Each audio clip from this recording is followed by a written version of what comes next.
Hi, this is Mark Whitaker coming at you again from the floor of InfoComm 2026.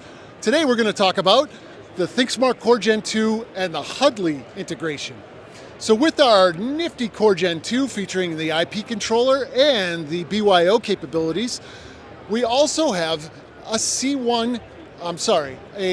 Huddly integration including the C1 right down here. This is your speaker bar with your microphones and the center camera. But what makes this absolutely unique is that this is set up as a crew system. So what happens is that there's also two L1 cameras, one mounted on either side of the display, that will let you create a producer-like environment. So what will happen is that these cameras, when they're live, they will focus on whoever's speaking at that moment in time.